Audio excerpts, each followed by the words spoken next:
اللہ تعالیٰ نے اس آیت میں وہ لوگ جو اللہ کی یاد سے، اللہ کے ذکر سے اعراض کرتے ہیں، ان کے بارے میں وعید سنائی ہے کہ انہیں زندگی تنگ ملتی ہے، تنگ۔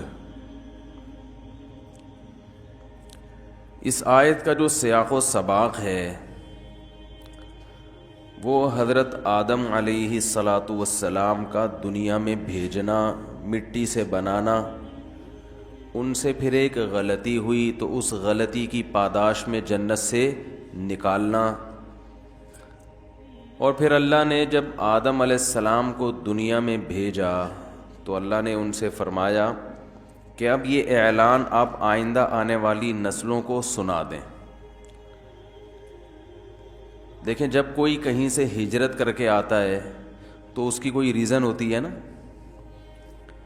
ہمارے باپ دادا ہندوستان سے ہجرت کر کے آئے جب پاکستان بنا، تو ہم پوچھتے ہیں کیوں آئے؟ بھئی وہیں رہتے۔ تو جواب کیا ملتا ہے؟ بھئی ایک ملک چاہیے تھا جس میں ہم اسلام کے مطابق آزادی کے ساتھ اپنی زندگی بسر کر سکیں۔ پھر جب ہمیں اسلام نہیں ملتا تو سوال پیدا ہوتا ہے پھر ہمیں اپنی زمینیں چھوڑنے کی، جائیدادیں چھوڑنے کی ضرورت کیا تھی؟ یہ ہوتا ہے نا سوال۔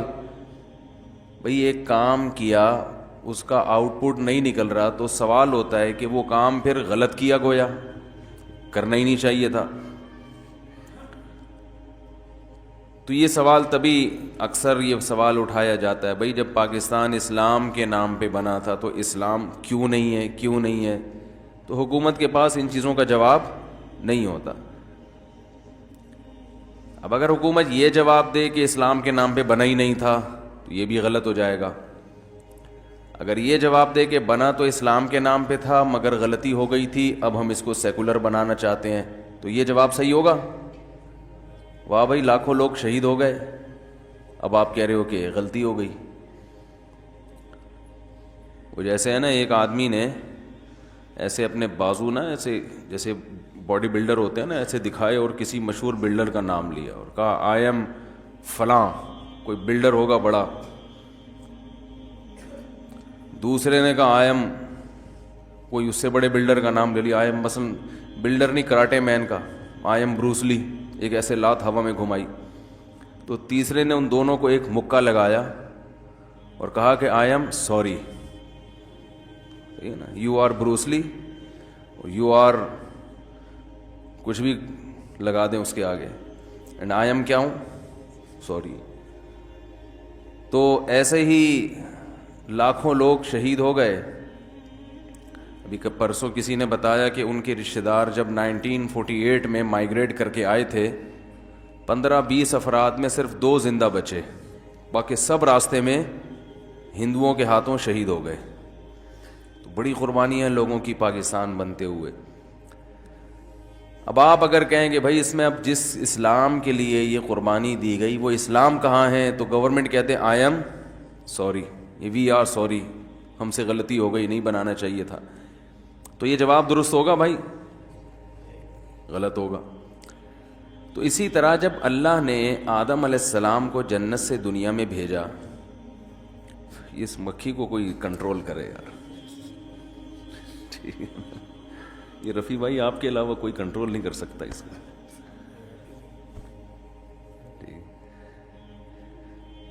تو جب آدم علیہ السلام دنیا میں یہ ایک دفعہ ہمارے حضرت بیان فرما رہے تھے، ہمارے شیخ مفتی رشید احمد صاحب، وہ تو بے انتہا نفیس تھے، ان کے گھر میں تو مکھی کا سوال ہی پیدا نہیں ہوتا۔ بیان شروع کیا تو مسلسل ایک مکھی جو ہے نا وہ حضرت پہ عاشق ہو گئی،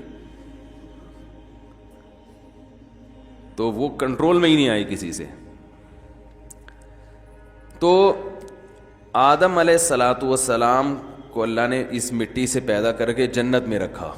وہ جنت کہاں تھی یہ چیزیں ہمیں بتائی نہیں گئی، آسمانوں پہ تھی یا کوئی اور جہان تھا، واللہ عالم۔ جو چیز جتنی بتائی گئی ہے ہم اس پر اتنا ایمان رکھتے ہیں۔ ان سے ایک غلطی ہوئی جنت سے، کبھی غلطی کے لفظ پہ توہین انبیاء کا کیس نہ بن جائے میرے خلاف۔ آج کل عشق رسول کا ایک یہی بہترین طریقہ ہے کہ الفاظ پکڑ پکڑ کے توہین کے فتوے لگاتے رہو. بہرحال آدم علیہ السلام سے اب تو غلطی ہو گئی, کیونکہ میں نے بول دیا نا غلطی ہوئی, اب تو رجوع کا آپشن بھی نہیں ہے. ٹھیک ہے, تو وہ اللہ نے منع کیا اس درخت سے مت کھاؤ, آدم علیہ السلام نے کھا لیا. اور کھایا کیوں؟ قرآن نے اس کی وجہ بیان کی ہے. شیطان حضرت آدم علیہ السلام کے پاس آیا اور کہا هل ادلک علی شجرۃ الخلد وملک لا یبلی, میں ایسے درخت کا پتہ نہ بتاؤں جسے کھانے کے بعد موت ختم ہو جائے گی, ہمیشہ جنت میں رہو گے. ابھی یہ جنت تو ہے لیکن موت بھی تو ہے نا. ویسے تو جنت میں موت نہیں ہے, لیکن اس وقت تھی, اب نہیں ہے. اور ایسی حکومت ملے گی جو کبھی ختم نہیں ہوگی. تو آدم علیہ السلام کے سامنے شیطان نے حضرت آدم اور حوا دونوں کو بہکایا. جب میاں بیوی دونوں کا ویژن ایک ہو نا تو بات بنتی ہے. دونوں کی رائے الگ الگ ہو تو کوئی ایک کام بھی نہیں ہوتا گھر میں. غلطی پر دونوں جمع ہو جائیں تو غلطی ہوگی, نیکی پر جمع ہو جائیں تو نیکی. میاں کچھ اور چاہ رہا ہے, بیگم کچھ اور چاہ رہی ہے, تو اس گھر میں نہ خیر پھیلے گی نہ شر, صرف اس میں پھڈے پھیلیں گے. سمجھ رہے ہیں؟ کسی ایک بات پہ جمع ہی نہیں ہوتے کہ اس کو کیا بنانا ہے, بچوں کو کیا بنانا ہے, اس پہ لڑ رہے ہوتے ہیں. وہ مولوی بنانے کے چکر میں ہوتا ہے, وہ اداکار بنانے کے چکر میں. دونوں کے جو ویژن ایک دوسرے کے بالکل اپوزٹ. تو اس سے بچہ نہ کوئی فنکار بنتا ہے اور نہ کوئی عالم بنتا ہے, وہ فسادی بن جاتا ہے بس. تو یہ نکاح سے پہلے دیکھ لیا کریں کہ جہاں پیغام بھیج رہے ہیں دونوں کی رائے اور سوچ ایک جیسی ہے یا نہیں ہے, تو وہ ورنہ معاملہ بڑا خراب ہو جاتا ہے.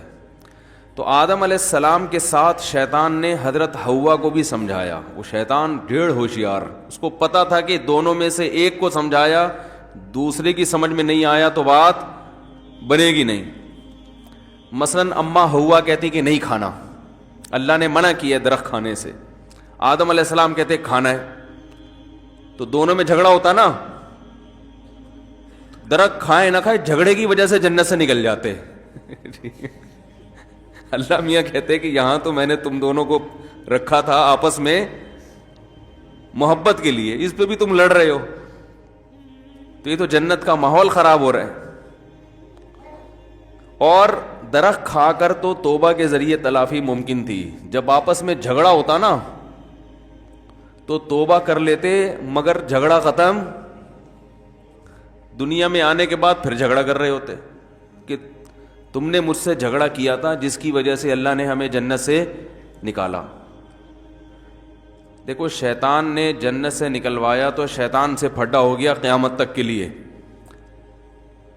اب اگر آدم علیہ السلام کہتے کھاؤ, اماں حوا کہتی نہیں کھاؤ, اور پھر کھا لیا جاتا تو اماں حوا کہتی آپ کی وجہ سے جنت سے نکالا گیا ہے, تو وہ پھڈا قیامت تک چلتا, وہ ختم ہونے والا نہیں تھا.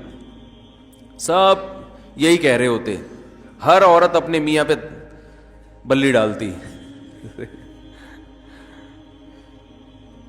تو اللہ تعالیٰ نے کی حکمت تھی بہرحال اس میں کہ دونوں ایک رائے پہ جمع ہو گئے, بھائی کھانا ہے یا نہیں کھانا ہے, دونوں کی ایک رائے. اور شیطان نے دونوں کو ورغلایا اور کہا کہ میں ایسے درخت کا پتہ بتاتا ہوں کہ تم اسے کھا لو گے تو ہمیشہ زندہ رہو گے. انسان کی طبیعت ہے کہ جس چیز سے روکا جاتا ہے نا اسی کا تجسس اس کے دماغ میں پیدا ہوتا ہے کہ یار کچھ تو ہے بھائی. ساری چیزیں, اب انسان یہ نہیں دیکھتا کہ اتنی طرح طرح کی نعمتیں, حلال لذتیں اللہ نے حلال کی, ایک چیز کو کہہ دیا تو اسی کے پاس جانے کی کیا ضرورت ہے. لیکن شیطان کا وار آپ دیکھو, شیطان اسی چیز کی رغبت دل میں ڈالتا ہے اور اس میں کچھ یعنی اس کو ایسا مزین کر کے پیش کرتا ہے کہ انسان کو لگتا ہے کہ اصل لذت تو اللہ نے رکھی ہی اس میں ہے, حالانکہ ایسا ہوتا نہیں ہے. یعنی شیطان نے یہ دھوکے میں ڈال دیا کہ یہ ایسا درخت ہے جسے کھانے سے اس لیے روکا جا رہا ہے کہ ہمیشہ ہمیشہ جنت میں رہو گے, موت کا تصور ہی ختم ہو جائے گا. یہ گویا ایک ہوتا ہے نا آب حیات، یہ ثمرہ حیات ہے، یعنی ایسا پھل ہے ثمر حیات کے جسے کھانے سے زندگی ملتی ہے۔ آدم علیہ الصلاۃ والسلام شیطان کے ورغلانے میں آ گئے۔ انبیاء سے غلطی نہیں ہوتی، غلطی کا مطلب گناہ نہیں ہوتا، مگر ایک خطا انبیاء سے ہو سکتی ہے، وہ یہ کہ اجتہادی غلطی جسے کہا جاتا ہے۔ اور انبیاء کی جو اجتہادی غلطی ہے اللہ اس پہ بھی ان کو ایسے ہی پکڑتے ہیں جیسے کسی عام شخص کو حقیقی غلطی پر۔ تو علماء نے لکھا ہے کہ اس جنس کے بہت سارے درخت تھے۔ وہ درخت کیا تھا ہمیں نہیں پتا، وہ لوگوں نے کہا گندم تھا، اللہ ہی بہتر جانے کیا تھا۔ گندم کا تو ویسے بھی درخت ہوتا ہی نہیں ہے، لوگ بھی چھوڑتے ہیں تو دیکھتے نہیں ہیں کہ یہ بن بھی رہا ہے کہ نہیں بن رہا۔ گندم کا درخت تھا کہتے ہیں۔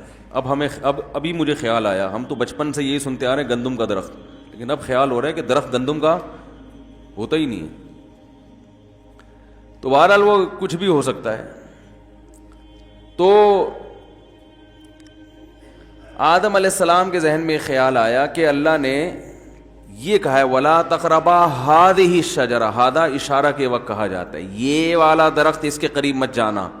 مطلب یہ تھا کہ یہ اس ٹائپ کے جتنے بھی درخت ہیں، مثلا فرض کر لیتے ہیں وہ آم کا درخت تھا، تو مراد یہ تھا کہ یہ آم کھانے پر پابندی ہے، باقی جو مرضی کھاؤ۔ تو آدم علیہ السلام اس وقت تک یہی سمجھتے رہے کہ پابندی ہے، ہر قسم کے آم کے درخت پر پابندی۔ لیکن شیطان نے ورغلایا کہ صرف یہ والا، باقیوں پر اللہ نے تھوڑی پابندی لگائی ہے۔ تو ان کے دل میں وسوسہ آ گیا کہ باقی کھا لو۔ اب یہ غلطی اس لحاظ سے ہے کہ جب کوئی شخص کسی کو آرڈر دیتا ہے نا تو پہلی مرتبہ اس کا جو مطلب سمجھ میں آئے اصل مطلب وہی ہوتا ہے، اس سے بھی سبق ملتا ہے ہمیں۔ اور جو مطلب بعد میں آئیں بائیں شائیں کر کے ضرورتیں اور حاجات کی بیس پہ سمجھ میں آئے وہ اصل مطلب نہیں ہوتا۔ اس سے تقلید کا وجوب بھی ثابت ہوتا ہے کہ مسائل میں کسی ایک مسلک کو فالو کرو۔ لوگ مجھ سے مسئلہ پوچھتے ہیں جی ولی کی اجازت کے بغیر نکاح، میں کہتا ہوں جائز، فقہ حنفی میں جائز ہے۔ بھائی میں تو شافعی فقہ کو فالو کرتا ہوں، میں تو اہل حدیث ہوں، تو کہتا ہوں آپ کے لیے جائز نہیں ہے ولی کی اجازت کے بغیر نکاح۔ جی وہ تو قرآن حدیث کی روشنی میں جواب چاہیے مجھے۔ تو میں ان سے کہتا ہوں آج تک تو قرآن حدیث کی روشنی آپ پر جو روشنی ڈالتے رہے ہیں وہ اہل حدیث ڈالتے رہے ہیں آپ کے خیال کے مطابق۔ اب لڑکی کا ابا راضی نہیں ہے تو اب آپ کو امام ابو حنیفہ کا قول قرآن حدیث کی روشنی میں بالکل سمجھ میں آ رہا ہے۔ اب میں قرآن حدیث سے دلائل دوں گا تو بالکل یہ ہیں دلائل۔ تو جب پہلی مرتبہ یہ مسئلہ انہوں نے سنا تھا تو ان کو وہ والی رائے درست لگی تھی جس میں نکاح نہیں ہوتا، اور حنفی علماء کے جو دلائل ہیں نا قرآن حدیث والے وہ ان کو بالکل غلط لگ رہے تھے۔ لیکن جب اپنا مسئلہ آیا تو اب یہ والے صحیح لگ رہے ہیں، وہ والے بولتے کیوں نہیں بھائی غلط لگ رہے۔ جب تک 3 طلاقیں نہیں دی ہوتی تو مفتی طارق مسعود صاحب کے بیان بھی بہت اچھے ہیں، مولانا طارق جمیل صاحب بھی زندہ آباد، اور امام حنیفہ کی تو کیا ہی کہنا بھائی، بڑے آرام سے دلائل سمجھ میں آتے ہیں۔ لیکن جب دے دی 3 تو اب وہ دلائل سمجھ میں آ رہے ہیں جن میں 3 نہیں ہوتی۔ یہ انسان کی نیچر ہے، اسی پہ پابندی لگانے کے لیے علماء نے کہا ہے کہ ایک مسلک کو فالو کیا جائے۔ خواہشات کی بیس پہ دین تبدیل کرنا، قرآن حدیث کا لیبل ہر شخص لگاتا ہے، لیکن آپ کو اس کے دلائل زیادہ سمجھ میں آتے ہیں جہاں آپ کی خواہشات جا رہی ہوتی ہیں۔ ایک تو ویسے بھی یاد رکھو انسان کو پرومیننٹ ہونے کا بڑا شوق ہے، نمایاں ہونے کا۔ جو سب جس کو فالو کر رہے ہو نا اسی کو فالو کرو گے تو اخبار میں نام تھوڑی آئے گا۔ ارے بھائی کسی کنٹری میں ایک ہی فقہ کو فالو کیا جا رہا ہو صدیوں سے، آپ بھی اسی کو فالو کرو گے تو کوئی چینل چلے گا آپ کا، اخبار میں نام آئے گا، شہرت ہوگی۔ آپ کچھ الگ سے کوئی چیز لے کر آؤ مارکیٹ میں، نماز بھی آپ کی تھوڑی سی ڈیفرنٹ ہو، مسائل بھی تھوڑے سے ڈیفرنٹ ہو، اور سب کو غلط کہو کہ یہ سارے غلط ہیں میں ہوں صحیح، تو پھر آپ کی دکان چلے گی۔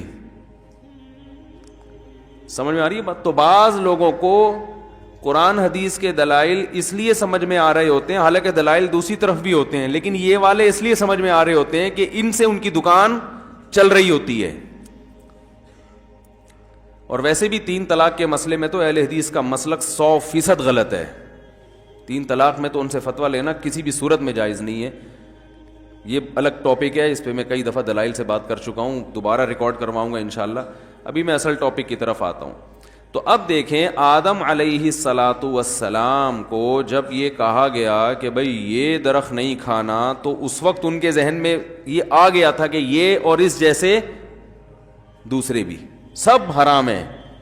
تو وہ صحیح مطلب تھا, لیکن شیطان نے کیا کہا, بھائی یہ والا درخت یہی تو اصل ہے, تو اب یہ نہ کھائیں, اس کے سائیڈ والا کھا لیں جو ساتھ میں لگا ہوا ہے. اب چونکہ اس میں ایک اٹریکشن شیطان نے پیدا کر دی کہ بھائی اس سے جو منع کیا گیا نا وہ کوئی ریزن ہے, اور ریزن یہی ہے کہ ہمیشہ زندہ رہو گے, تو اب آپ یہ والا کھا لیں. آدم علیہ السلام اور اماں حوا دونوں کو سمجھاتا رہا, دونوں سوچ میں پڑ گئے, دل چاہ رہا ہے کھانے کا. انہوں نے کہا چلو یہ والا نہیں تو یہ والا کون سا اللہ نے صراحتاً منع کیا ہے, کھا لیں گے. اللہ پوچھے گا تو ہم کہیں گے اے اللہ یہ والا تھوڑی تھا, تو نے تو یہ والا کہا تھا, اچھا غلطی ہو گئی, آئی ایم سوری. ٹھیک ہے نا, اے اللہ ہم سے کیا ہو گئی, غلطی ہو گئی. تو جیسے اب یہ غلطی جان کر ایسی نافرمانی نہیں ہے, کیونکہ ایک ایسی غلطی ہے جس کی تعویل ممکن ہے. تو اب جیسے ہی کھایا ہے, قرآن کہتا ہے فَأَكَلَا مِنْهَا فَبَدَتْ لَهُمَا سَوْآتُهُمَا. سب سے پہلی سزا کیا ملی ہے, اللہ نے لباس چھین لیا. دیکھو یہ سزا کے طور پر بیان کیا, لباس چھین لیا. میاں بیوی دونوں برہنہ ہو گئے, حالانکہ میاں بیوی کا آپس میں کوئی پردہ بولو بھائی نہیں ہے, لیکن اس سے ایک بات پتہ چلتی ہے کہ اگرچہ پردہ نہیں ہے, لیکن نارملی حالات میں حیا کا تقاضا ہے کہ وہ لباس پہن کے رہیں, اس سے انسان کو شرم آتی ہے. اب میاں بیوی کا پردہ نہیں ہے تو اب یہ تو نہیں کہ آپ بغیر کپڑوں کے گھر میں گھومنا شروع کر دیں. نارمل کنڈیشن میں بھی آپ ایسے ہی گھومتے رہیں, یہ حیا کے خلاف ہے. اسلام میں بہت بڑی سزا ہے کہ کوئی دیکھنے والا بھی نہیں ہے, پھر بھی لباس چھین لینا, بے لباس ہونا, یہ کیا ہے, سزا ہے. تو ان لوگوں کی عقل پہ ماتم کرو جو خود سے بغیر لباس کے زندگی گزارتے ہیں, جبکہ دیکھنے والے نامحرم بہت ہوتے ہیں. بہت مشکل ہے بھائی. وہ خواتین جو بے لباس ہو کے زندگی گزارتی ہیں, اور صرف شوہر نہیں, ان پہ نامحرم مردوں کی بھی بہت نظریں پڑ رہی ہوتی ہیں, تو وہ کتنی بے عقلی ہے, ان کی حیا کیسی ختم ہو چکی ہے کہ جو چیز سزا تھی وہ اس کو انٹرٹینمنٹ سمجھ رہے ہیں. تو لباس انسان کی زینت ہے, بے لباس ہونا یہ فطرت کے, بول لو نا بھائی کیا جا رہا ہے, فطرت کے خلاف ہے, یہ سزا ہے کپڑے چھین لینا. لیکن آپ گوروں کو دیکھو, بغیر کپڑوں کے بھی کوئی ان پہ صحت پہ اثر نہیں پڑتا. ہم ازبکستان میں سوئمنگ کر رہے تھے, ایک گورا بھی نہا رہا تھا, رشیا کا گورا تھا, ہمیں نہیں پتا تھا, الحمدللہ اللہ کا بڑا فضل ہے, ہمیں نہیں پتا تھا. ہم نہاتے رہے, اکیلا وہ اور باقی ہم سب پاکستانی. تھوڑی دیر میں جب وہ نکل کے گیا ہے تو پتہ یہ چلا کہ اب کیا پتہ بتاؤں آپ کو میں. ہم نے کہا پہلی دفعہ ہم نے ایسا منظر دیکھا تھا, بالکل ایسے نکلا ہے, اور لڑکوں نے کہا ایک دم وہ یہ کیا ہو گیا, ایک دم بوکھلا گئے نا, یہ کیا ہے بھائی, کچھ بھی نہیں, اور اس کو کوئی شرم بھی نہیں آ رہی, ایسے چلتا ہوا جا رہا ہے. ہم نے کہا یہ ہے ترقی. ترقی کی ڈیفینیشن سمجھ میں آئی. ہم تھے پسماندہ کنٹری کے, آدھے کپڑے تو ہم نے کم از کم گھٹنے اور ناف تک تو لباس ڈھانپا ہوا تھا نا, اور کچھ جو زیادہ شرمیلے تھے وہ ٹی شرٹ پہنی ہوئی تھی انہوں نے, ان کو چانپے دکھاتے ہوئے بھی شرم آ رہی تھی اپنی. تو میں نے کہا یار یہ ترقی کا معیار بن چکا ہے کہ جتنے کپڑوں میں ہوگا اتنا غریب اور پسماندہ سمجھا جائے گا, 3rd کلاس کنٹری سے آیا ہوا, اور جتنا کلوتھ لیس ہوگا نا جتنا کپڑوں سے پاک ہوگا اتنا زیادہ ترقی. روس تو ترقی یافتہ ملک ہے نا, رشیا کا تھا وہ بندہ, کیونکہ ہمیں تو پھر انکوائری تھی, ہم نے کہا یہ کون سے کنٹری کا ہے بھائی, کس کنٹری میں اتنی آزادی ہے. تو یہ ترقی یافتہ ممالک ہیں بھائی.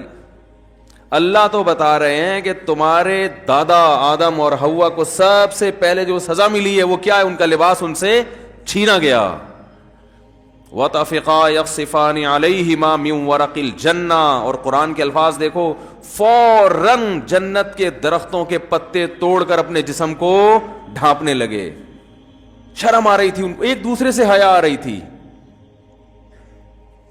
کہ سب سے پہلا کام یہ کرو کہ اپنے جسم کو ڈھانپو. تو یہ ننگا پن جو آج کل عورتوں میں آ رہا ہے, مردوں میں آ رہا ہے, چڈے پہن پہن کے گھوم رہے ہیں, یہ کوئی تہذیب نہیں ہے میرے بھائی, یہ سزا ہے, یہ تہذیب نہیں ہے.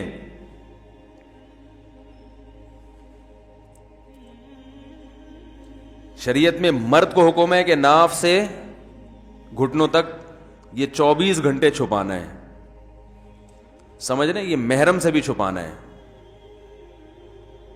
اور نامحرم سے بھی چھپانا ہے. اور عورت کو حکم یہ ہے کہ وہ اپنے چہرے اور دونوں ہاتھوں کی کلائیوں کے علاوہ پورا ڈریس نامحرم سے ہر وقت چھپائے, اور فتنے کا اندیشہ ہو تو چہرہ چھپانا بھی فرض ہے. اور جوان عورت کو چونکہ فتنے کا اندیشہ ہے لہذا اس کے بارے میں فتویٰ یہی ہے کہ اس پر چہرے کا پردہ فرض ہے.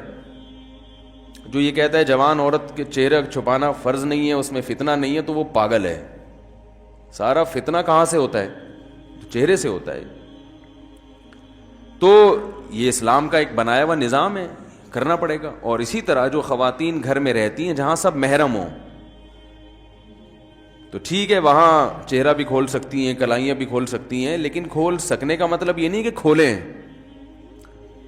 پراپر ڈریس یہی ہے کہ پورا جسم پہ لباس ہو. آج کل مسئلہ یہ ہے کہ نئے نئے لوگ جو علم حاصل کرتے ہیں نا, علم میں عمق اور گہرائی نہیں ہوتی, بس وہ قرآن اور حدیث کی ظاہری نصوص کو دیکھ کر فتوے لگاتے ہیں. دیکھیں اللہ تعالیٰ نے مرد کو حکم دیا ناف سے لے کے گھٹنے تک ڈھانکنا ضروری ہے, تو اب اس کا یہ مطلب ہے کہ آپ یہاں, میں یہاں بنیان پہن کے آ جاؤں ہے بھائی, یا آپ گھر میں بس ناف سے گھٹنوں تک کی ایک چادر باندھیں اور اوپر چانپیں واپیں پسلیاں وسلیاں وہ ساری دنیا دیکھ رہی ہو, یہ اچھا لگے گا؟ بھائی شریعت نے ایک آخری حد بیان کی ہے کہ یہاں سے یہاں تک تو ہے ہی, اس کے علاوہ جتنا لباس پہنو گے اس میں تمہاری زینت اور حیا کے زیادہ قریب ہے, وہ پسندیدہ ہے, شریعت اس پہ آپ کی تعریف کرتی ہے. اسی طرح یاد رکھیں عورت کا جو ڈریس ہے وہ محرم یعنی اپنے بھائی اور باپ کے سامنے کلائیاں کھول سکتی ہے, پنڈلیاں کھول سکتی ہے, گردن کھول سکتی ہے, سر کے بال کھول سکتی ہے. یہ گنجائش دی ہے شریعت نے, ترغیب نہیں ہے. گنجائش اس لیے کہ لا تو قیامت تک کے لیے بنتا ہے نا, ترغیب یہی ہے کہ بھائی پراپر ڈریس میں رہے. جب باپ آئے جوان بیٹی کے سامنے تو بیٹی کو چاہیے کہ سر پہ بولو نا بھائی چادر لے لے, چاہیے, ترغیب ہے اس کی. یہ پراپر ڈریس ہے مسلمان عورت کا. عرب کنٹریز میں خواتین کے ڈریس ایسے ہو گئے ہیں کہ الامان والحفیظ, اور جب ان سے کہا جاتا ہے کہ یہ کیسا ڈریس ہے, اتنی فٹنگ کے کپڑے اور یہ کلائیاں کھلی ہوئی ہیں اور ہاف سلیو بلکہ سلیو لیس کپڑے پہنے ہوئے ہیں, تو کہتی ہیں بھائی سے پردہ کہاں ہے, قرآن حدیث میں دکھاؤ. بھائی بھائی کے سامنے پورے بازو کا چھپانا فرض ہے, قرآن حدیث میں کہاں ہے؟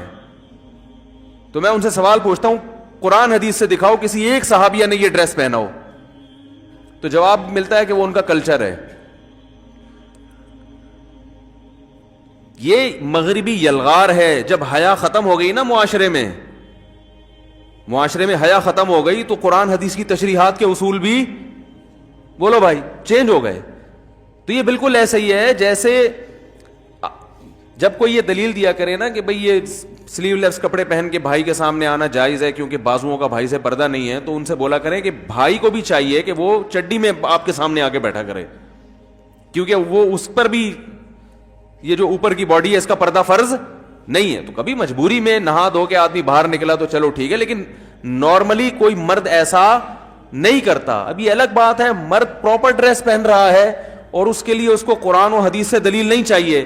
عورت آدھے کپڑے پہن رہی ہے اور دلیل میں قرآن و سنت کا حوالہ پیش کر رہی ہے. اس کا مطلب ہے کہ یہ قرآن و سنت نہیں ہے, اپنی خواہشات ہے جس پر, اور حیا بے حیائی ہے, بے شرمی ہے, جس پر لیبل کس کا لگایا جا رہا ہے؟ قرآن و سنت کا. اس کی میں ایک مثال دیتا ہوں, اس سے بات سمجھ میں آئے گی. بعض خواتین یہ دلیل دیتی ہیں کہ عورت کے لیے بال کٹوانا جائز ہے. دلیل حدیث, رسول اللہ صلی اللہ علیہ وسلم کا جب انتقال ہوا تو امہات المومنین نے اپنے بال چھوٹے کرا لیے آپ صلی اللہ علیہ وسلم کی وفات کے بعد. تو جب امہات المومنین کے لیے بال چھوٹے کرانا جائز ہے اور کسی نے اس پر انکار نہیں کیا, تو آج خواتین بال چھوٹے کیوں نہیں کرا سکتی؟ دلیل سمجھ میں آئی ہے بھائی؟ آ رہی ہے سمجھ میں دلیل؟ یہ دلیل غلط ہے. آج خواتین جو بال چھوٹے کرواتی ہیں زینت پیدا کرنے کے لیے, شو مارنے کے لیے. امہات المومنین نے شو ختم کرنے کے لیے بال چھوٹے کروائے ہیں, زینت کو ختم کرنے کے لیے, کہ جس کے سامنے بن سمرا کرتی تھی محمد صلی اللہ علیہ وسلم, جب ان کا انتقال ہو گیا اور اب ہمیں مزید نکاح کی اجازت بھی نہیں ہے, تو اب زینت کا دروازہ بند. اب کس کو دکھائیں لمبے بال؟ تو لمبے بالوں میں عورت کی زینت ہے. اگر عورت چھوٹے بالوں میں زینت سمجھتی ہے تو یہ تغییر خلق اللہ ہے, اللہ کی بنائی ہوئی تخلیق کو تبدیل کرنا. یہ حرام ہے, ناجائز ہے. بھائی ہاں ہوں کر لیا کریں, سمجھ میں آ رہا ہے؟ تو انہوں نے تو زینت ختم کرنے کے لیے اور آپ شو مارنے کے لیے. اسلام میں عورت کے لمبے بالوں میں زینت, اللہ نے عورت کو لمبے بال دیے اس لیے کہ دیکھو آدمی جتنے لمبے بال کر لے, یہاں سے نیچے, ہم نے تو رکھ کے دیکھے ہیں نا, یہاں سے نیچے بال نہیں نکلتے, بہت زیادہ ہوں گے یہاں تک آ جائیں گے. اس آدمی کے بال اس سے نیچے نہیں, اور پھر مزید بڑھانے کی کوشش کرے گا تو پرانے والے بھی ختم ہو جائیں گے. حقیقت ہے. اور عمر کے بعد, ایک عمر کے بعد آدمی یہاں سے کیا ہو جاتا ہے, دو قسم کے گنجے پن آتے ہیں مردوں میں. کچھ لوگ ہوتے ہیں یہاں کے بال رہتے ہیں, بیچ سے گنجے ہو جاتے ہیں, یہ پھر بھی غنیمت ہے کیونکہ بیچ میں تو کوئی دیکھتا نہیں ہے نا جھانک کے. اور کچھ ایسے ہوتے ہیں یہاں سے ایئرپورٹ بننا شروع ہوتا ہے, یہاں تک پہنچ جاتا ہے. وہ یہ ہر مرد کے ساتھ ہوتا ہے, لیکن خواتین کے ساتھ ایسا نہیں ہوتا, کیونکہ اگر ان کے ساتھ ایسا ہوتا تو پھر عورت نہ نظر آتی. اللہ کو یہ بات برداشت نہیں ہے کہ عورت ہو اور مرد نظر آئے. تو اس لیے اللہ نے عورت کی زینت سر کے بالوں میں رکھی. پہلے بالوں کے شیمپو آتے تھے, سر میں تیلوں کی مالش ہوا کرتی تھی, خواتین بال بڑھایا کرتی تھیں, اور اسی میں ہمیشہ مسلم معاشرے میں ایسا ہی ہوتا رہا ہے. اب گوروں میں, انگریزوں میں, یہ پھر اس وقت کوئی دلیل نہیں دیتی تھی خاتون کے امہات المومنین نے بال کٹوا لیے تھے. وہ بھائی نبی کی موجودگی میں کبھی بھی نہیں کٹوائے, وفات کے بعد کٹوائے ہیں. اس وقت کوئی خاتون یہ دلیل نہیں دیتی تھی کہ حدیث بخاری کی حدیث ہے اور مسلم کی حدیث ہے, حدیث نمبر یہ, صفحہ نمبر یہ, حدیث کا حوالہ نمبر یہ, اور یہ جو ہے نا علماء کے پاس تو کوئی دلیل نہیں ہے, ادھر تو امہات المومنین سے بال کاٹنا ثابت ہے. اس وقت کچھ نہیں, کیونکہ اس وقت زینت سمجھی جاتی تھی. جب انگریز بر صغیر میں آیا, حضرت حکیم الامہ مولانا اشرف علی تھانوی رحمہ اللہ نے لکھا ہے کہ ہماری عورتیں ان کی عورتوں کو دیکھ کر ان سے متاثر ہونے لگی ہیں, اور اس کے اثرات آئے. وہی پرکٹی کس ٹائپ کی عورتیں ہوتی ہیں نا, بال کٹی, وہی پینٹیں, وہی شرٹیں, وہی سارا کلچر ہمارے یہاں آ گیا. اب اس پہ لیبل کیا لگا لیا, قرآن حدیث میں ناجائز کہاں ہے, یہ ناجائز کہاں لکھا ہوا. عرب کے اکثر عربوں کا کلچر تباہ ہو گیا, اس کی حیا ختم ہو گئی.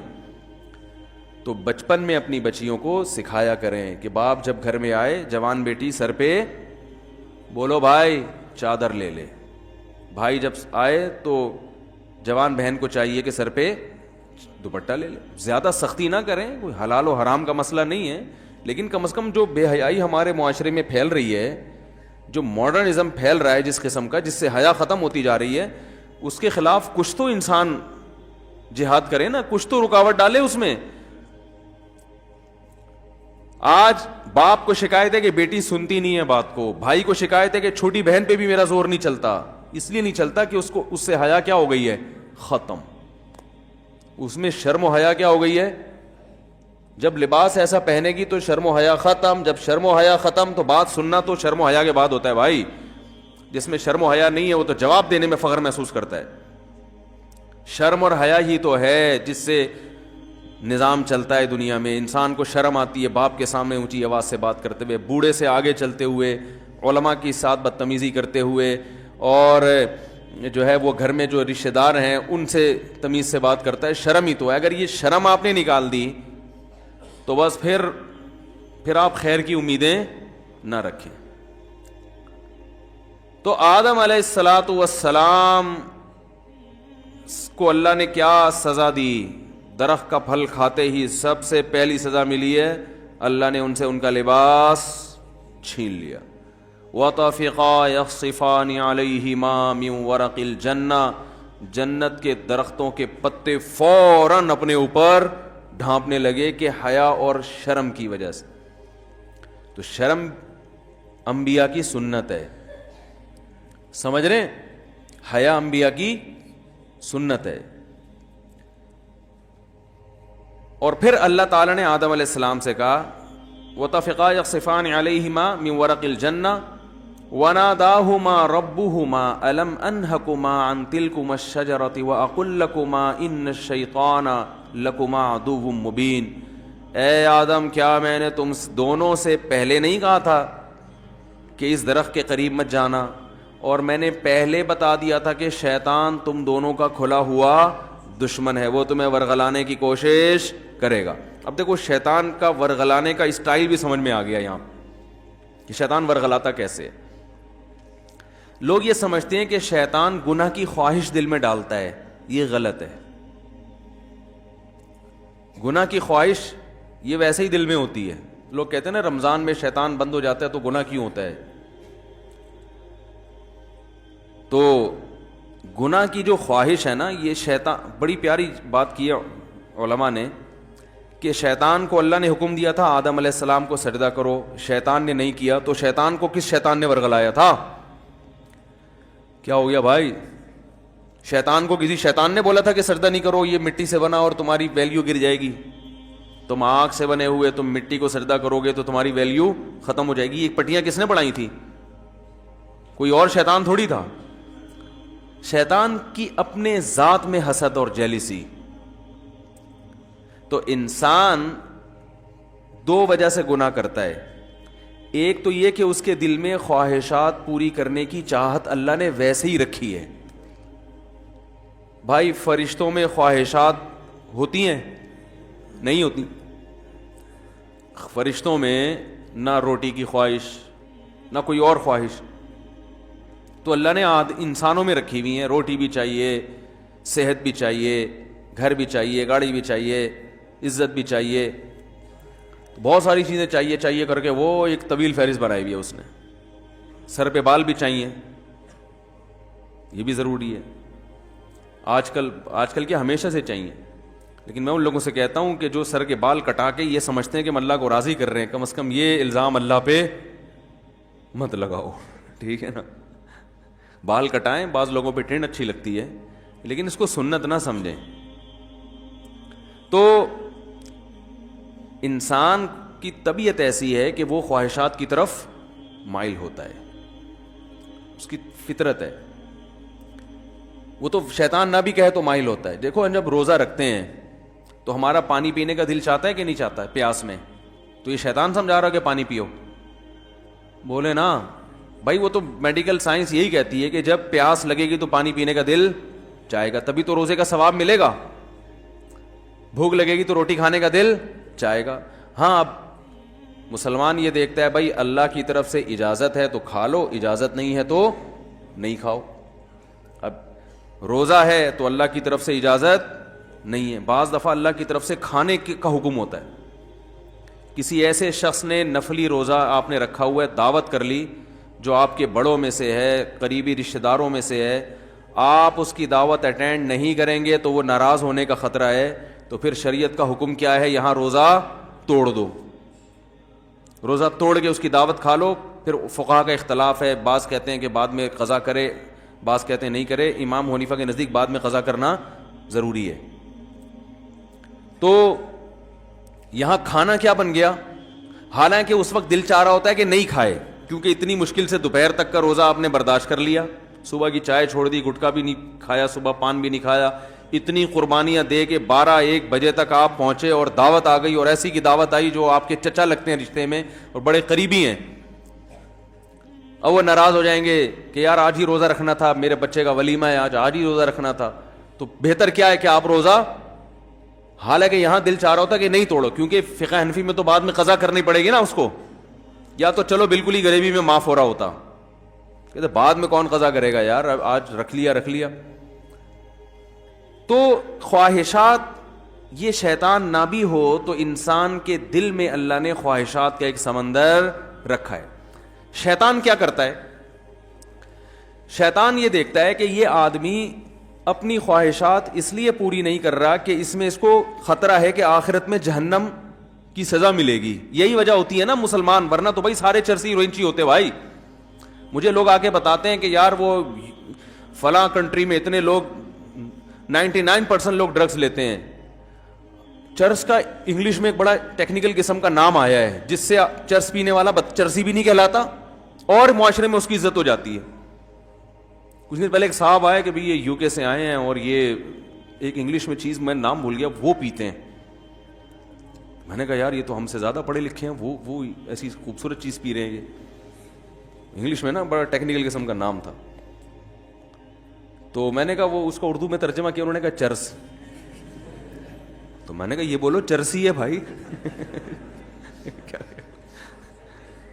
ان کو بولا تو نہیں میں نے, بے عزتی ہو جاتی, لیکن دل میں میرے خیال ہے ان کو سیدھا بولو بھائی یہ کیا ہے, چرسی ہے. مفتی صاحب اس کے ڈریسنگ پہ نہ جانا, اس کی انگلش پہ نہ جانا, ہے چرسی, اصل میں یہ ہونا چاہیے تھا.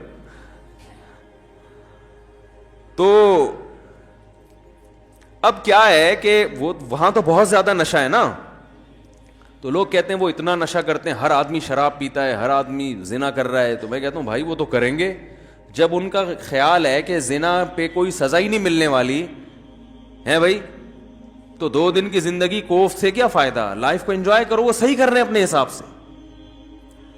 رہا یہ مسئلہ کہ وہ چرس پی رہے ہیں, ڈرگس لے رہے ہیں تو صحت برباد ہو رہی ہے, وہ کہہ رہے ہیں بھائی صحت بچا کے, مزے کے لیے صحت بچانی ہے نا, تو جب صحت برباد کرنے میں زیادہ مزہ آ رہا ہے تو صحت بچا کے کرنا کیا ہے, کیا خیال ہے؟ ٹیپو سلطان کا قول تھا نا, شیر کی 1 دن کی زندگی گیدڑ کی 100 سال کی زندگی سے بہتر ہے.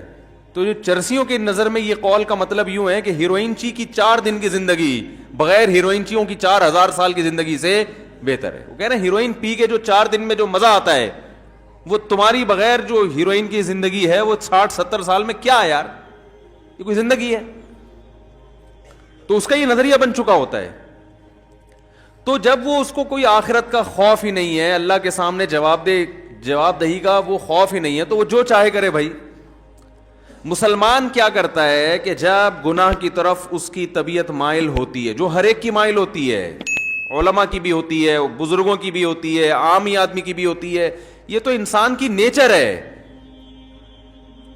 بھائی. بھوک لگی ہوگی تو روزے میں دل شدید بھوک لگ رہی ہے آپ کو. دیکھو جب رمضان گرمیوں کا روزہ ہو اور دسترخوان پہ بیٹھے ہوئے ہوں, سامنے چاٹ اور پتہ نہیں کیا کیا چیزیں مزے مزے کی رکھی ہوئی ہوتی ہیں, تو مفتی صاحب بھی ٹائم دیکھ رہے ہوتے ہیں نا جلدی جلدی, یار کتنا ٹائم رہ گیا, کیا خیال ہے؟ تو پتہ چلتا ہے بھائی اس کا بھی دل چاہ رہا ہے. تو بزرگ بیٹھے ہوں گے وہ بھی بار بار دیکھ رہے ہوں گے, اذان کی طرف توجہ ہوگی کہ یار کب سائرن بجے گا یا کب اذان ہوگی. تو یہ جو خواہشات اللہ نے ہمارے اندر رکھی ہیں, ان خواہشات کی طرف ہر ایک کی طبیعت مائل ہوتی ہے, لیکن ان خواہشات پہ مسلمان عمل کیوں نہیں کرتا؟ بھائی ناجائز ہے, ضمیر ملامت کرتا ہے, بھائی سزا ملے گی اس پر, دنیا میں بدنام بھی ہو سکتے ہیں اور آخرت میں بھی سزا مل سکتی ہے. یہ چیزیں ہیں جو زنا سے بھی روکتی ہیں, شراب سے بھی روکتی ہیں, ماں باپ کے ساتھ بدتمیزی سے بھی روکتی ہیں, اور بہت ساری چیزوں سے. شیطان کیا کرتا ہے کہ جب آپ بریک لگا رہے ہو نا اس کے انجام کو دیکھ کے, تو شیطان اس کا بھیانک انجام پہ ایک چمک پٹی جو ہے نا یا ایک خوبصورت چادر لگا کے اس بھیانک انجام کو خوبصورت کر کے دکھا دیتا ہے. بات آ رہی ہے سمجھ میں؟ شراب پینے والا جو پہلی دفعہ شراب پیتا ہے تو اسے پتا ہوتا ہے کہ یہ غلط ہے, تبھی وہ کبھی اپنی اولاد کے لیے شراب کو پسند نہیں کرے گا کہ میرے بچے بھی شرابی ہوں, میری بیگم بھی شراب پیتی ہو, میرے ابا بھی پیتے ہوں, میری اماں بھی پی, وہ کہے گا میں ہی پیوں, باقی میرے رشتے داروں میں کوئی نہ پیے.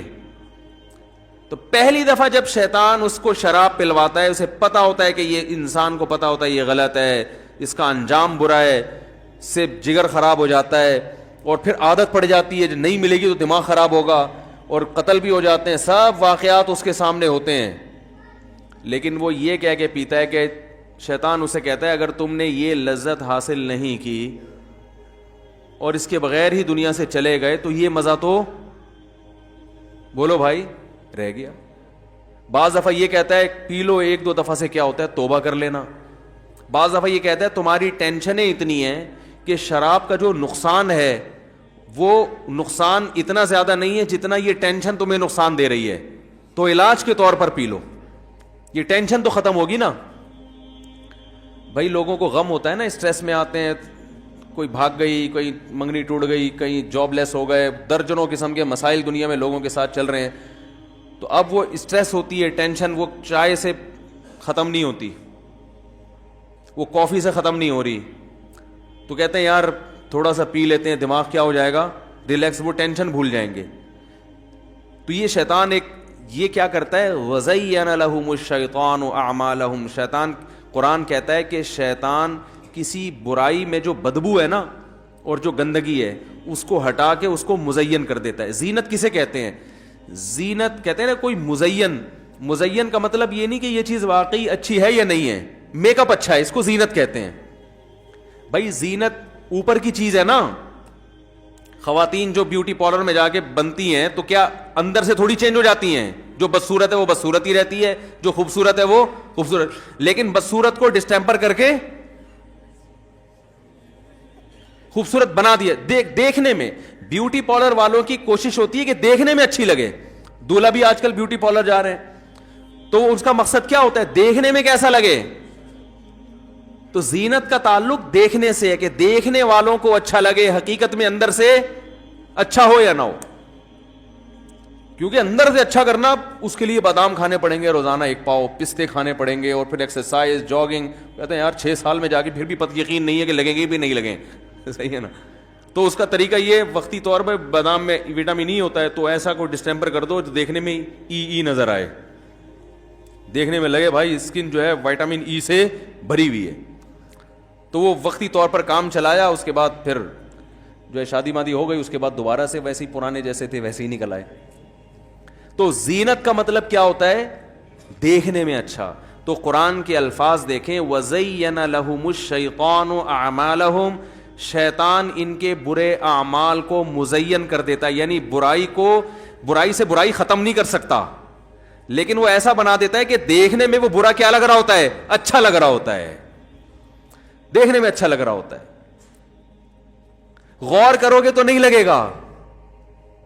دیکھو جو چیز دیکھنے میں اچھی لگ رہی ہوتی ہے, اگر اس کی گہرائی میں جا کے غور کرو گے تو پھر عقل فیصلہ کرتی ہے حقیقت میں بھی ہے یا نہیں ہے. لیکن شیطان جب دیکھنے میں ایک چیز کو اچھی بنا دیتا ہے نا, تو شہوت پرست لوگ پھر زیادہ ڈیپ میں جا کے غور کرنے کا تکلف نہیں کرتے. وہ کہتے ہیں یار اچھا ہے نا, بس نظر آ رہا ہے نا اچھا, تو حاصل کر لو اس کو. شراب جیسی بدبودار چیز کو بھی شیطان اچھا بنا کے پیش کر دیتا ہے. ہمارے ایک دوست ہیں یو ایس اے میں بہت زیادہ رہے ہیں, وہ ایک بات کہہ رہے تھے, انہوں نے کہا ایک ورکشاپ کروا رہے تھے وہ, اس میں انہوں نے ایک بات بتائی. انہوں نے کہا یہ جو شرابی لوگ فلموں میں نظر آتے ہیں نا, حقیقت میں ایسے بولو بھائی نہیں ہوتے. انہوں نے کہا میں یو ایس اے کی پولیس میں رہا ہوں, تو فلموں میں جو شرابی کا وہ دکھایا جاتا ہے نا, وہ تو ایسا دکھایا جاتا ہے کہ ہر آدمی کا دل چاہتا ہے کاش میں بھی ایسا ہوتا. صحیح ہے نا. لیکن جو سچی مچی کے شرابی ہیں, ان کی جب پی کے نکلے ان کی کنڈیشن دیکھو تو انسان پناہ مانگتا ہے کہ یہ انسانیت کے لیے بدنما داغ ہے یہ. اور یہ میں نے بھی جب میرے ملکوں میں سفر ہوئے تو اپنی آنکھوں سے دیکھا. ہم تھائی لینڈ میں کہیں جا رہے تھے تو اتوار کی رات تھی نا, اتوار کی رات کو وہ لوگ انجوائے, ہمارے ہاں دیکھو ویکینڈ کو انجوائے کرتے ہیں مدنی مسجد جا کے, چلو جی آج حاجی صاحب کا بیان سن کے آؤ. ایسا ہی ہوتا ہے نا, کتنا اچھا معاشرہ ہے ہمارا یار, 10 برائیوں کے باوجود. محرم کی 3 چھٹیاں آ رہی ہیں, سروزے پہ نکل لو. محرم کی چھٹیوں میں نکلتے ہیں نا لوگ کہ جی ویسے تو ٹائم نہیں ملتا تو چلو, زیادہ زیادہ یہ ہوگا کہ ساحل پہ چلے جائیں گے. ہمارے ایک دوست تھے جرمنی میں, انہوں نے کوئی اپنی کہیں پنجاب کی نا فیملی کی ویڈیو کسی گورے کو دکھائی جو شادی میں ناچ رہے ہیں. تو ہم تو اسی پہ لا حول ولا قوت پڑھتے ہیں کہ بھائی ناچ رہے ہیں یار, کتنی بری بات ہے. تو گورے کو اس پہ ہو رہا تھا, اتنے اچھے لوگ ہیں, یہ کہہ رہے یہ شراب نہیں پی انہوں نے, یعنی گورے کا خیال یہ تھا یہ پی کے ناچ رہے ہیں. تو ہمارے وہ دوست میرا شاگرد ہے, اس نے کہا کہ ان میں سے ایک نے بھی پی نہیں ہے, اور یہ معاشرے کے لبرل ترین لوگ ہیں, صحیح ہے نا, جو مذہب سے بالکل دور ہیں, جن میں مرد بھی ناچ رہے ہیں عورتیں بھی ناچ رہے ہیں. تو گورے کو یہ نہیں تھا مخلوط ماحول, توبہ توبہ, یہ تو ان کی ڈکشنری سے ہی نکل چکی ہیں چیزیں. وہ یہ تھا, گورا پوچھ رہا تھا انہوں نے تو شراب پی بھی ہوگی. تو انہوں نے کہا نہیں بھائی اتنے خراب نہیں ہیں, بغیر پیے ناچ رہے ہیں. تو اس پہ اس گورے نے یہ اشکال کیا کہ یار یہ پیے بغیر اتنا خوش کیسے ہیں کہ ناچ رہے ہیں, یعنی بغیر پیے یہ خوشی سے ناچ رہے ہیں. کیونکہ اس کا خیال یہ تھا کہ غم بھلانے کے لیے پینا ضروری ہے, اور غم اتنے جب کسی کے ساتھ لگے ہوئے ہوں تو وہ ناچ نہیں سکتا, اور یہ بھی لازمی ہے کہ ہر ایک کے ساتھ اتنے غم بھی لگے ہوئے ہیں. تو یہ سارے مقدمات اس نے خود فرض کیے. تو اس نے سوال یہ کیا کہ یار یہ بغیر پیے کیسے ناچ رہے ہیں, اتنے خوش کیسے نظر آ رہے ہیں. تو میں نے اس سے کہا, اس شاگرد سے, دوبارہ اس گورے سے ملاقات ہونا تو اس سے کہنا کہ آپ کو اس پر اشکال ہوتا ہے کہ یہ پیے بغیر اتنے خوش کیسے ہیں کہ ناچ رہے ہیں. تو کہنا کہ ایسا طبقہ بھی ہے جو ناچے بغیر خوش ہے, اس کو خوش رہنے کے لیے ناچنے کی ضرورت بھی نہیں ہے. سمجھ میں آ رہی ہے بات؟ کیونکہ یہ تو ان کے ہاں یہ تو تصور ہی نہیں ہے نا کہ بغیر ناچے نہ ڈرامے نہ فلمیں, ویسے ہی مدنی مسجد جا کے خوش ہو رہے ہیں یار, ہیں ویکینڈ کو انجوائے کیسے کر رہے ہیں, محرم کی چھٹیوں میں سیروزے کی جماعتیں, اس پہ خوش ہیں, 4 مہینے کے لیے گئے ہوئے خوش ہو گئے. ان کی خوشی مصنوعی ہے, خوش ہونے کے لیے ان کو ناچنا پڑتا ہے. سمجھ میں آ رہی ہے بات؟ تو خیر جلدی سے موضوع سمیٹوں, یہ گھڑی بھی 7:45 بجا رہی ہے. اب دیکھو میں تو 12 گھنٹے اور کھینچ لیتا بیان, یہ تو شکر ہے مجھے پتہ چل گیا کہ یہ گھڑی کیا ہے, سامنے والی گھڑی خراب ہے, تو اس میں دیکھنا پڑے گا. تو آدم علیہ الصلوۃ والسلام, ہاں اللہ تعالیٰ نے ان کو جنت سے نکالا. تو قرآن کے الفاظ ہیں کہ شیطان کیا کرتا ہے, عمل کو مزین, برے عمل پہ خوبصورت جیسے کوئی گند پڑا ہوا ہو, اس پہ آپ ایک ریشمی چادر ڈال کے سامنے رکھ دیں تو دیکھنے میں لگے گا بھائی بڑی کوئی مرغوب ڈش ہے, وہ اندر جاؤ گے گھسو گے تو پتہ چلے گا گند ہے. تو شیطان بھی پٹیاں پڑھاتا ہے, شرابی کو یہ سکھا دیتا ہے کہ بھائی دیکھو پی لے کے تھوڑا سا کیا ہوگا, سٹریس ختم ہو جائے گی, ہر وقت کی ٹینشن. تو یہ نہیں پتا بھائی صاحب تو نے جو اتنی ٹینشنیں پالی ہوئی ہیں ان میں سے ایک اور ٹینشن پال رہے, تو 10 پہلے تھی, یہ ٹینشن ختم نہیں کرے گی بلکہ ایک اور ٹینشن, اب ایک شراب کی ٹینشن بھی تمہارے ساتھ لگ گئی ہے. پہلے 10 غم تھے, 10 غم میں ایک جاب لیس ہونا, ایک بیگم کا قابو میں نہ آنا, اور عاملوں کا پیسے کھا جانا, صحیح ہے نا, گھر میں خون کے چھینٹے نظر آنا, سر پہ بال نہ اگنا, اور چھوٹے بھائی کے ساتھ یہ گھٹنے کا مسئلہ, اور بڑے والے کے ساتھ گردے کا مسئلہ, اور تمہیں شوگر کا مسئلہ. یہ 10 قسم کی ٹینشنیں اور تھیں جن کو سوچ سوچ کے تم پاگل ہو رہے تھے, محلے میں عزت نہ ہونا.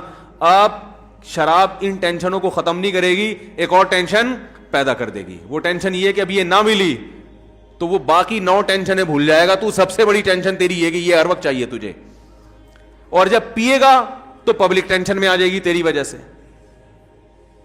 کیا خیال ہے؟ بیگم الگ ٹینشن میں, تو اب تو سراپا ٹینشن بننے والا ہے, سر سے پاؤں تک قوم کے لیے ٹینشن. کبھی ڈرائیونگ کے دوران زیادہ پی لی تو بندے مار دیے 2-4. میں ایک دفعہ پائلٹ کے ساتھ سفر کر رہا تھا, ایک بڑے زبردست, میں نہیں کمپنی کا نام نہیں لوں گا, انہوں نے منع کیا تھا. تو سلام دعا نکل آئی تو ان سے اچھی سلام دعا ہو گئی جہاز میں نا, تو وہ انہوں نے بڑے دلچسپ واقعات سنائے. میں نے کہا یار یہ جہازوں کے حادثات کے واقعات. میں نے کہا یار یہ اتنا زیادہ غیر ملکی ممالک میں سیکیورٹی ہے تو وہاں جہاز کے تباہ ہونے کے واقعات کیوں ہوتے ہیں؟ بھائی سیکیورٹی کے لحاظ سے ہم تو ان کا مقابلہ کر ہی نہیں سکتے, تو وہاں تو جہاز تباہ ہونا ہی نہیں چاہیے کبھی بھی, تو وہاں کیوں ہو جاتا؟ ترقی یافتہ کنٹریز میں کیوں ہوتا ہے؟ وہاں بھی بعض دفعہ ہو جاتے ہیں نا. تو انہوں نے کہا کچھ واقعات تو ایسے ہوئے ہیں کہ پائلٹ نے زیادہ پی لی تھی, حالانکہ چیک اپ ہوتا ہے ان کا, لیکن وہ چیک اپ ہونے کے باوجود بھی بعض دفعہ آدمی, بھائی چیک اپ جس ڈاکٹر نے کیا 2 بوتلیں اس کو بھی دے دو, نکل لو, اس میں کیا خیال ہے؟ اب ان چیزوں پہ گرفت ممکن تھوڑی ہے, کچھ بھی ہو سکتا ہے کھلا پلا کے. تو وہ زیادہ پی لی, اس سے وہ پائلٹ بہک گئے. بعض دفعہ ایسا ہوتا ہے کہ وہ ٹینشن ہے اتنی نا. انہوں نے ایک واقعہ سنا ہے کہ ایک واقعہ ایسا ہوا کہ پائلٹ اتنی ٹینشن میں تھا کہ اس نے خودکشی کا ارادہ کر لیا. تو اس نے کہا اکیلے مناسب نہیں ہے, قوم کو ساتھ لے کے جاؤ. تو وہ یا کوئی قوم سے کوئی پھڈا ہو گیا ہوگا, کیا ہوگا وہ جہاز میں. بہرحال اس نے کیا کیا, جہاز کا رخ نیچے کر کے اور وہ دوسرے کو بھی اپنے ساتھ کچھ سنگا دیا یا کیا کیا, مجھے پورا واقعہ کئی سال پرانا انہوں نے یہ واقعہ ہے. اور وہ نکل لیے واش روم میں, واش روم میں جا کے کنڈی لگا دی, جہاز جا رہا ہے, اب پبلک چیخ رہی ہے بھائی نکالو اس کو باہر, لاک کر دیا ہے, کیا کر دیا واللہ عالم. تو بھائی مذہب کا ہونا بہت ضروری ہے. مذہب آپ کو ٹینشنوں سے لڑنے کا حکم دیتا ہے, ٹینشنوں کے سامنے ہتھیار ڈالنے کی اجازت نہیں دیتا, تسلیاں دیتا ہے.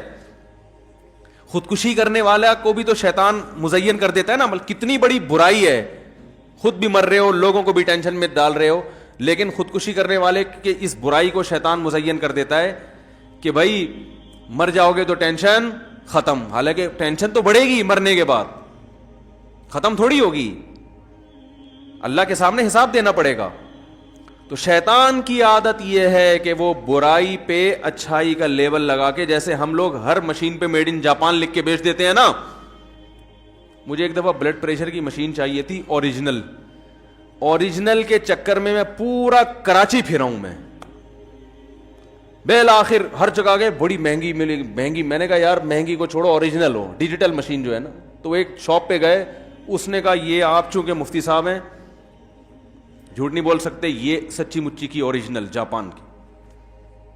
تو ہم ابھی لینے ہی لگے تھے کہ پڑوسی نے آنکھ ماری نا مجھے, جو وہاں قریب میں تھا نا, اس کے پاس گیا, اس نے کہا اوریجنل نہیں ہے. اس نے کہا یہی میرے پاس بھی ہے لیکن میں نے آپ کو نہیں دی کہ آپ کے بیان سنتے ہیں, ورنہ ہم بھی یہی لوگوں کو پہنا رہے ہیں, لیکن آپ کے چونکہ بیان سنتے ہیں تو اس لیے میں نے کہا کہ یہ لکھا ہوا ہے میڈ ان جاپان, لکھنے پر گورنمنٹ کی طرف سے کوئی پابندی نہیں, کچھ بھی لکھ دو کسی کے اوپر. تو شیطان ہر برائی کو مزین کر دیتا ہے. جھوٹ بول کے لوگ تجارت کرتے ہیں. ایک صاحب نے مجھے کہا میں جاب کرتا ہوں, میرا بزنس ہے کپڑے کا نا, تو میں بیچتا ہوں تو مجبوراً کو جھوٹ بولنا پڑتا ہے کیونکہ آج کل اس کے بغیر بزنس نہیں ہے. میں نے کہا ٹھیک ہے, پھر لوگوں کو بھی بتا دو کہ چونکہ بزنس نہیں چل رہا تو تم جب لوگوں سے کوئی چیز خریدو تو ان کو بتا دو کہ تم بھی مجھے جھوٹ بول کے بیچا کرو, کیونکہ بزنس تمہارا بھی نہیں چل رہا, صرف تم ہی اکیلے ٹھیکیدار تھوڑی ہے دنیا میں جس کا بزنس چلنا چاہیے. بھائی تم اپنے لیے بھی لوگوں کو اجازت دے دو کہ میں چونکہ جھوٹ بول کے بیچتا ہوں اس لیے کہ سچ بول کے کاروبار ممکن نہیں ہے. تو تمام حضرات سے گزارش ہے کہ جن جن کا کاروبار نہیں چل رہا وہ تمام ٹوپیاں مجھے پہنایا کریں آئندہ سے. تو جو دوسرے کے لیے جب جھوٹ, یہ دلیل دوسرے کے حق میں تو سمجھ میں نہیں آ رہی, اس پہ الزام لگائیں گے جھوٹ بولتا ہے جھوٹ بولتا ہے. جب خود بولنے کی باری آئے گی تو بولیں گے یار اس کے بغیر بزنس ہوتا نہیں ہے. تو یہ ساری شیطان کی حرکتیں ہیں جو برائی پہ اچھائی کا لیبل لگا لگا کے خواتین پہ آزادی کے نام پہ, ہم ماڈرن ہیں, آزاد ہیں, کپڑوں سے آزاد کر دیا ان کو. خواتین کی آزادی سے فائدہ کون اٹھا رہا ہے؟ بولو بھائی, مرد اٹھا رہے ہیں فائدہ. مردوں کے مزے لگ گئے, لیبل یہ لگایا جا رہا ہے کہ مرد جب آزاد ہیں تو ہم کیوں آزاد نہیں ہیں. او بھائی, مرد کے آزاد ہونے سے آپ کو فائدہ نہیں ہے, لیکن آپ کے آزاد ہونے سے مزے کس کے ہیں؟ مرد کے ہیں. بربادی آپ کی ہے, تباہی آپ کی ہے. ہر برائی پہ لیبل لگائے ہوئے بڑے ٹائٹ نا, خوبصورت خوبصورت. تو موضوع میرا کچھ اور تھا, بات کہیں اور چلی گئی, جلدی سے اس کو سمیٹتا ہوں میں.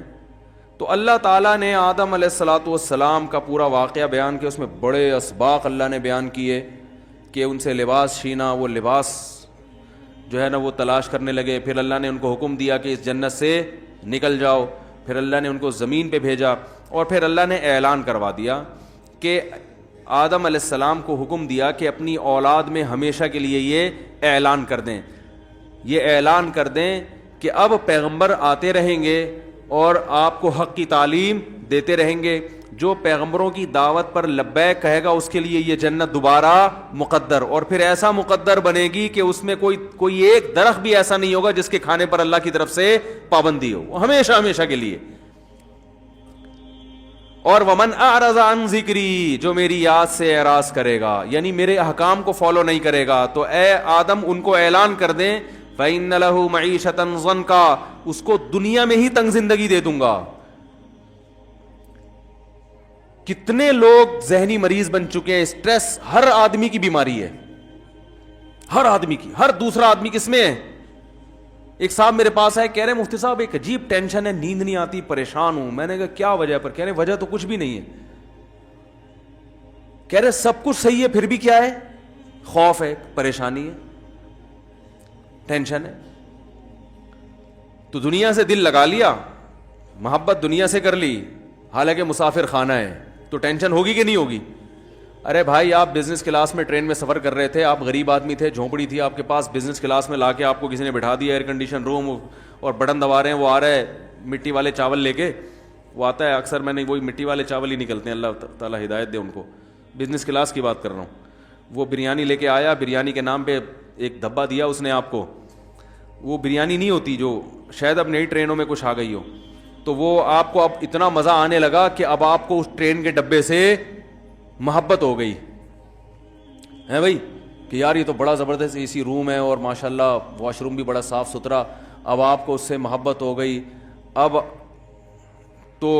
آپ بڑی ہنسی خوشی وہاں زندگی گزارنا آپ نے شروع کر دیا. لیکن آپ کو یہ احساس مسلسل کھایا جا رہا ہے کہ بھائی یہ لاہور پہ ٹرین کیا خیال ہے رک جائے گی اور مجھے وہاں سے پھر اب دوبارہ اسی جھونپڑے میں جانا ہے جو میں لاہور چھوڑ کے آیا تھا. اب آپ کو جب ٹینشن ہوگی تو یہ ٹینشن آپ کی پیدا کردہ ہے نا, کہ بھائی یہ ڈبہ ہے, ٹرین کی بوگی ہے, اس سے دل لگانے کی آپ کو ضرورت کیا تھی؟ یہ تو مسافر خانہ ہے, یہ تو مسافر خانہ ہے. تو اللہ سے جن لوگوں نے دل نہیں لگایا میرے بھائی, جب دنیا سے جب انسان دل لگائے گا تو وہ ٹینشن ہے اس کا مقدر ہے, وہ خوش ہو ہی نہیں سکتا, وہ گولیاں کھا کے خوش ہوگا بس. تبھی دیکھو نا ٹینشن ختم کرنے کے لیے کیا کچھ کھایا جا رہا ہے. ہمیں تو گٹکے کا نام یاد ہو گیا, اب تو وہ لوگ کہتے ہیں مجھ سے یہ پرانے زمانے کی پرانی باتیں ہیں, مین پوری ہے اور پتہ نہیں کیا کیا چیزیں, سگریٹ, اور جو چائے پیتے ہیں وہ سارا دن پھونک رہے ہیں چائے, ہر وقت چائے چاہیے ان کو, کیونکہ بور ہونے لگتے ہیں بھائی, نہ کوئی فلم دیکھ رہے ہیں, نہ کوئی ڈرامہ دیکھ رہے ہیں, نہ کوئی, تو پھر چلو چائے ہی ہو جائے. ایسا ہوتا ہے کہ نہیں ہوتا؟ سب سے زیادہ گورنمنٹ کے ملازمین آفس میں بیٹھ کے چائے پیتے ہیں, کیونکہ ان کے پاس کرنے کے لیے کوئی کام ہوتا نہیں ہے, تو وہ ٹائم پاس کرنے کے لیے ان کو چائے چاہیے. گورنمنٹ کے جتنے ملازمین ہیں سوائے ان لوگوں کے جو میرا بیان سن رہے ہیں, آپ جا کے دیکھیں, جب بھی جائیں گے وہ چائے یا تو منگوا رہے ہوں گے یا پی رہے ہوں گے. وجہ اس کی یہ کہ کرنے کے لیے کام ہی نہیں ہے, تو چائے 24 گھنٹے چائے پیتے رہیں گے, پیشاب ہر تھوڑی دیر میں پیشاب آ رہا ہے جی. تو یہ سب اس کی علامتیں ہیں کہ آپ اوپر سے جو سیٹنگ ہے وہ کیا ہو چکی ہے, آؤٹ ہو چکی ہے. اوپر کی سیٹنگ اللہ نے قرآن میں وعدہ کیا کہ آؤٹ کروں گا میں لازمی, وہ اس لیے کہ جب تم میری یاد سے اعراض کرو گے تو اوپر کی سیٹنگ کبھی بھی صحیح نہیں ہو سکتی.